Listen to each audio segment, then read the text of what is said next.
Hey there, it's Sarah back with 12 more minutes of movement to help you work on your fitness on even your busiest days. Today's exercises are all yoga inspired, which is why I have my mat out. So you will need a space that you can comfortably bring your hands to the floor during these yoga inspired exercises. And you can kick off your shoes if you'd like to be bare feet or in socks, but keep in mind that we're going to be holding some poses up on the feet, so if your socks are slippery, you might want to take those off. We're going to start down on all fours, hands and knees, and also, if you would like something to bring the floor a little bit closer to you as we work into our forward folds and some of these other poses, you can have, I have a basket here, you can have a box of some sort as long as it's sturdy, or a thick book to help you bring that floor just a little bit closer to you. If you have a yoga block, perfect. Go ahead and grab that if you'd like it. Otherwise, you can get that big thick book or a basket or a big box, something to bring that floor just a little bit closer to you when we hit those forward folds. Have that nearby. Come down to hands and knees, and we're going to start with some cat-cows. So shoulders right over those wrists, knees under your hips, and we're just going to round the back, and then we arch the back. So we draw that belly button in as we round through the shoulders, tuck the tailbone in, and then we lift the chest and tailbone and we pull those shoulders back and down. And we're just working through the spine, bringing some movement to the body, warming up our muscles.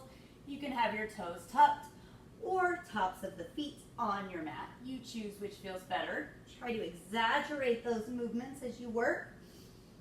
Really tuck that chin in towards the chest, pull that tailbone in towards the belly, and then we exaggerate that movement as we bring the belly button to the mat, the chest and the tailbone up. You can hold for a second, or you can move a little bit faster for these last 8 seconds.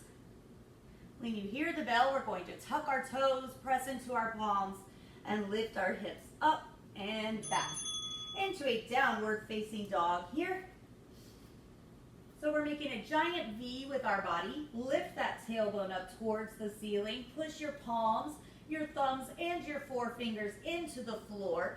And if you'd like, pedal your feet. Press one heel towards the floor, bend the opposite knee, and then just switch. Keeping that tailbone lifted up towards the ceiling, that back long and straight, that belly button up towards your spine, and your shoulder blades pull back and down towards those back ribs. Try to tuck your chin towards your chest, lengthen out the neck, stretch through the back of the legs. If you'd like, you can bend both knees, lift both heels, and then straighten the legs as you push those heels towards the floor to finish up these downward facing dogs. Belly button up tight to support the spine. When you hear the bell, we're going to walk the hands and the feet towards each other right here, coming into a forward fold. Some options are to bring your book, your block, or your box to the floor to bring those hands up a little higher. You can bring your hands to your shins or your thighs for some support. You can clasp opposite elbows with your hands and just hang in a ragdoll. Let the neck relax. Maybe start to nod the head, shake it around. And then let's bring our hands to our thighs or our shins, and let's lift up into a flat back. Tuck the chin towards the chest, pull those shoulder blades back towards the back ribs, draw that belly button up towards the spine, try to tuck the tailbone under just a little bit, lengthen the back, and then we're going to fold forward and stretch the back of the legs. Hands towards the floor, relax the neck. When you hear the bell, we're going to roll ourselves up to standing. Bring the head up last so you don't get dizzy. Stack the spine. And when you get up, roll the shoulders back and down.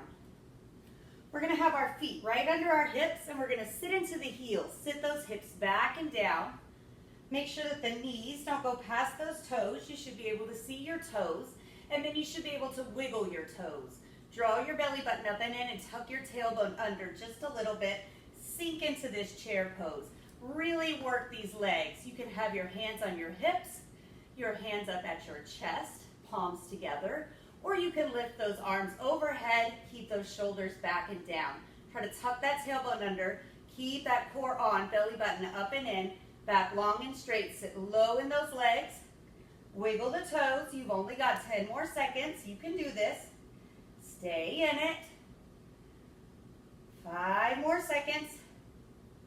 Let's start to come up out of it. Stretch out those legs for just a second. Bring that blood back into them. And then step 1 foot forward and bring the instep of that second foot in line with your heel so that the toes are turned out just a little bit or a lot. And we're going to take that hip and we're going to bring it back so that our hips are square, like we're stuck between 2 panes of glass.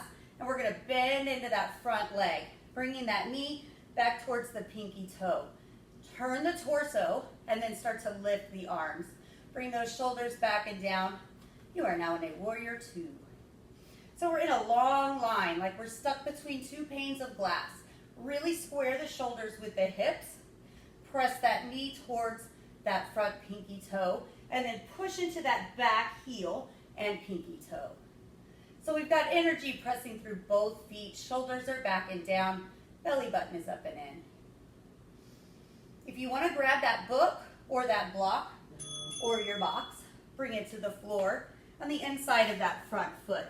We're going to start to straighten out this front leg. Keep that back hip back and bring that hand down towards the floor. Take your back arm and reach it up overhead. You're still stuck between your panes of glass, so take that back shoulder, lift it up and back, and try to square those hips. Take that top hip, pull it back. If you can come towards the floor, great. If you want to support up on the shin or even the thigh, you can. If that leg needs a little break, take a bend and then straighten it back when you're ready. Belly button up and in. Gaze can be at the floor or at the ceiling, depending on your neck. You've got about 12 more seconds. If you need to ease up off of it, start to walk that hand up the leg just a little bit. 5 more seconds. Start to come out of it, bend into that front leg. Shake out your legs. And we're going to switch. Opposite foot steps forward. And then we line up that back foot so that the center of the foot is in line with our heel. We pull those hips back, square the torso, and then bend into that front knee, pressing it towards the pinky toe. Draw your belly button in, push through both feet, and start to lift those arms. Shoulders back and down. You can look over your front hand. You can stay looking towards the center. Try to sink a little lower in those legs and really push through the feet into the side of that back foot. That whole front foot pressing down. You can back off anytime you need to. You can bring hands to hips if those shoulders are feeling tired. You've got about 8 more seconds. If you need to raise that floor, bring what you're using right inside that front foot. Start to straighten out that front leg. Keep that back hip reaching back as you slide that hand down towards the floor. Back arm reaches up to the ceiling. Shoulders pulled back. So we're still stuck between those panes of glass. We can look up or down. We can have hands supporting on the leg. We can reach all the way towards the floor. You choose. When you need a little break, you can bend into that front leg for just a second and then press that hip back and go back into your triangle. 22 more seconds here. A minute starts to feel really long after a while.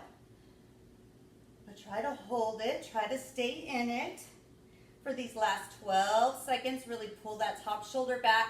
Pull that top hip back. Breathe. Start to bend into that front leg. Let's come out of that for just a second. Stepping our feet wide outside our shoulders. Turn those toes towards the corner, and we're going to bend into both knees now. Keeping the hips tucked under and pushing the knees out. Keep your belly button up and in, your shoulders back and down. Hands can be on the hips, or you can try bringing the hands behind you, clasp the first 2 fingers, or interlace the fingers and draw those arms back and down. Really lift the chest, open the chest. A little stretch for those shoulders. Can you sit a little lower in those legs? Push through the heels and the pinky toes. If you need a break, come up out of it for just a second, then sit low, tuck that tailbone under, keep that belly button in. If you're tired of the chest stretch, hands on hips are just fine. When you hear the bell, we're gonna straighten the legs and turn those toes forward so that now our feet are parallel. And then we're gonna hinge from the hips and bring those hands to the floor.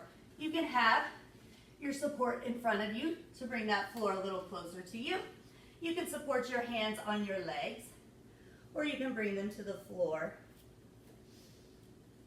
From here, you've got some options. You can press into the floor, lift the chest into a flat back. You can press into your lower legs, lift into a flat back. You can hold that flat back and reach your arms out wide, shoulders back and down, chin tucked, or just hold your fold. Support yourself with the hands towards the floor. See if you can come up to that flat back for just a moment and try those arms out wide. Activate the upper back, keep that core on, and feel that stretch through the back of the legs. When you hear your bell, we're gonna bring ourselves out of this so the hands can come down. Little bend in the knees, and just heel toe your feet in, right under those hips, and roll yourself up. Roll your shoulders back and down. How about another chair pose? Sit those hips back and down, tuck that tailbone under, and hands can be on the hips at heart center or reaching overhead, shoulders back and down. Neck long, spine long, support it with that strong core. Look at your toes and give them a little wiggle. Send that weight back and sink just a little lower. Only 25 more seconds here. If you need to, you can come up out of it at any time. Quick rest for the legs and then get right back into it. 15 more seconds. We're feeling those leg muscles getting stronger. Challenging ourselves to hold it, to go a little lower. 5 more seconds.